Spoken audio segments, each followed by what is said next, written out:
नमस्कार दोस्तों, share market की पाठशाला में आप सभी का तहे दिल से स्वागत है। बात कर लेते हैं 361 वैम लिमिटेड की, जिसने आज अपने Q1 के रिजल्ट को डिक्लेयर किया। दोस्तों, हम अपने क्वार्टर के रिजल्ट को हम कुछ एक परसेंटेज टर्म में प्रेजेंट करेंगे, क्योंकि इन्होंने जो डाटा दिया है, फाइनेंशियल डाटा, बैलेंस शीट के डाटा, वो बहुत ज़्यादा विजिबल नहीं है, अच्छे से विजिबल नहीं होगी। जब वीडियो के फॉर्म में आएंगे वो तो बिल्कुल भी विजिबल नहीं होगा। इसलिए हम इस चार्ट के थ्रू समझने की कोशिश करेंगे, जो उससे भी ज़्यादा अच्छे से समझ में आएगा, क्योंकि यहाँ पर आपको सिर्फ काम की बातें देखने को मिलेगी। तो स्टार्ट करते हैं रेवेन्यू से।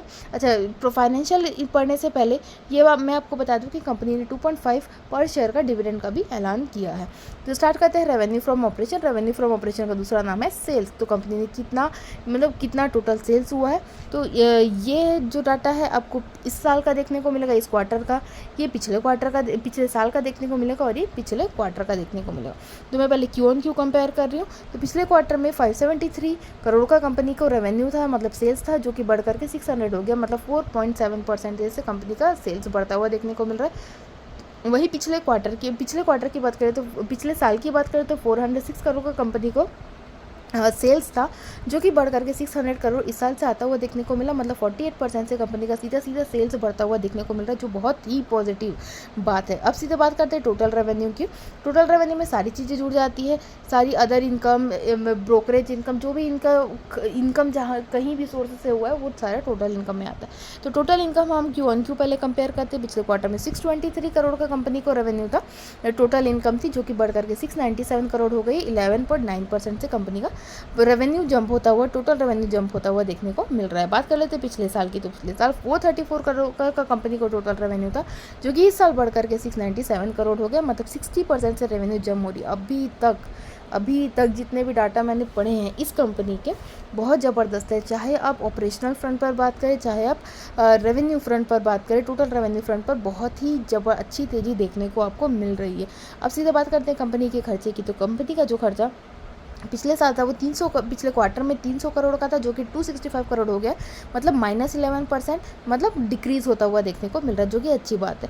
पिछले साल की बात करें तो 210 करोड़ का कंपनी को खर्चा था, जो कि बढ़ करके 265 करोड़ हो गया, 25.9% से एक्सपेंसेस बढ़ते हुए देखने को मिल रहे हैं। अब ऑपरेशनल प्रॉफिट की बात करते हैं। ऑपरेशनल मतलब जो सब अदर इनकम, ये सारी चीज़ें छोड़ के जो सीधे सेल्स से हो रहा है, तो सीधे जो इनकी डायरेक्ट इनकम से हो रहा है, वो होता है ऑपरेशनल प्रॉफिट। तो इनका जो ऑपरेशनल प्रॉफिट है वो 273 करोड़ पिछले साल का देखने को मिला था, इस साल 335 करोड़ हो गया, बढ़ करके 22.9% हो गया। ये क्वार्टर है, 273 पिछले क्वार्टर में था, इस साल 335 करोड़, तो 22.9% से जंप होता हुआ देखने को मिल रहा है। और यही पिछले साल का कंपेयर करें तो 195 करोड़ पिछले साल का कंपनी का खर्चा था, जो कि बढ़ करके 335 करोड़ होता हुआ देखने को मिला। 71% से इनका रेवेन्यू, ऑपरेशनल रेवेन्यू जंप होता हुआ देखने को मिल रहा है। अब बात कर लेते हैं कंपनी की होने वाले पैट की। पैट मतलब प्रॉफिट आफ्टर टैक्स। पिछले साल देखें तो 241 करोड़ का, पिछले क्वार्टर में 241 करोड़ का प्रॉफिट था, जो कि बढ़ करके 243 करोड़ हो। हालांकि बहुत ज़्यादा क्वार्टर नहीं है, लेकिन फिर भी पॉजिटिव फ्रंट पर ही देखने को मिल रहा है। वहीं पिछले साल की बात करें तो 189 करोड़ पिछले साल कंपनी को प्रॉफिट हुआ था, जो कि बढ़ करके 243 करोड़ होते हुए देखने को मिल रहा है, मतलब 34.2% का चेंज, 34% से प्रॉफिट जंप होता हुआ देखने को मिला। हर लिहाज से रिजल्ट बहुत ज़बरदस्त है, बहुत ही ज़बरदस्त। चाहे आप सेल्स के फ्रंट में बात करें, 48% से YoY सेल्स ग्रोथ होनी देखने को मिल रही है। रेवेन्यू, टोटल इनकम जो है वो 60% से बढ़ता हुआ देखने को मिल रहा है।